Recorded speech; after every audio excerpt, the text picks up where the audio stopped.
C'est traditionnellement le jeudi de l'Ascension que les amateurs de voitures anciennes et de collection se retrouvent au Château Colbert à Mont-Lévrier.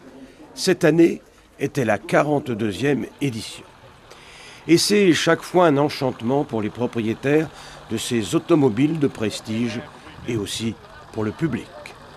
Après la randonnée du matin entre amis, c'est l'entrée au château au son des musiciens jazzy, les Papa Stompers. Et les vedettes arrivent, anglaises, allemandes, françaises et de tous les âges, et pour tous les âges, un ravissement pour les habitués qui ne ratent jamais ce rendez-vous.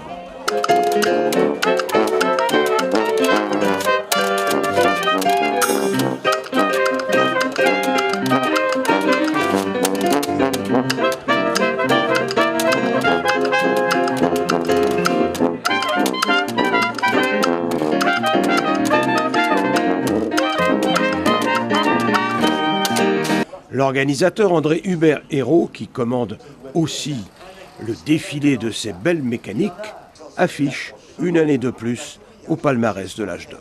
On peut dire que cette année, il y a une vedette, je parle de l'automobile bien entendu, qui est un constructeur de Cholet. Oui, c'était la Fouillaron, construite par Gustave Fouillaron, qui était un industriel du textile, mais passionné d'automobile, qui était l'inventeur du variateur de vitesse qui ont équipé longtemps les DAF jusque dans les années 70-80, mais qui a construit à partir de 1903 ou 4 des voitures à Levallois. Et la Fouillaron que nous avons aujourd'hui a été rachetée par son arrière-petit-fils, qui l'a rénovée, et il est le propriétaire de cette voiture. Il n'y en a plus que 3 actuellement recensées dans le monde.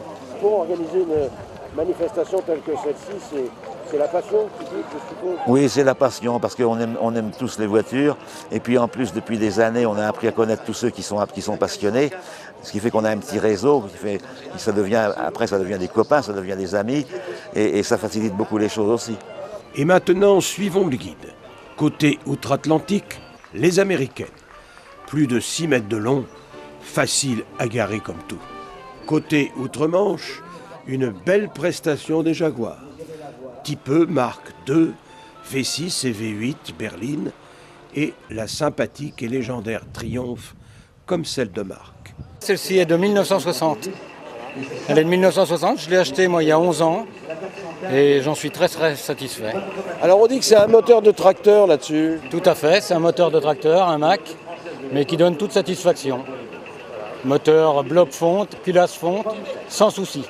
Et l'inépuisable, mais non pas inoxydable, Morgan et son look inchangé depuis 50 années. C'est toujours un plaisir immense d'être à son volant, et chaque fois que je roule avec, je me dis que j'ai la chance d'être dans mon jouet. Et alors là, c'est un 4 cylindres de 2 litres qui fait 150 chevaux, et c'est déjà pas mal à pleine vitesse pour la tenir sur la route quand même.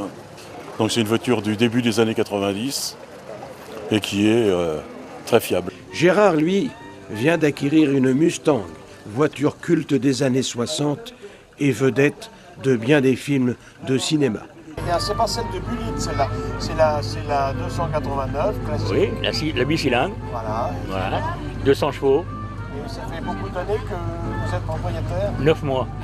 C'est un rêve de longue date. Ah ben, je suis enchanté. Mais la France était aussi présente et a rassemblé le public. Renault, Peugeot et ses modèles nostalgiques. Même les camions étaient à l'honneur, ainsi que les grandes anciennes qu'on appelle injustement les tacos. Il y a un beau palmarès, un beau nombreux véhicules, 70 et un beau plateau. Ouais. Le clou de cette journée, d'après vous, c'est quelle voiture? Je dirais peut-être le camion de la guerre 14-18, là, le Renault EP. Là. Le prix de la longévité revenait à 2 constructeurs français, Fouillaron et Barré, aujourd'hui oubliés. Leurs voitures remontent avant 1900.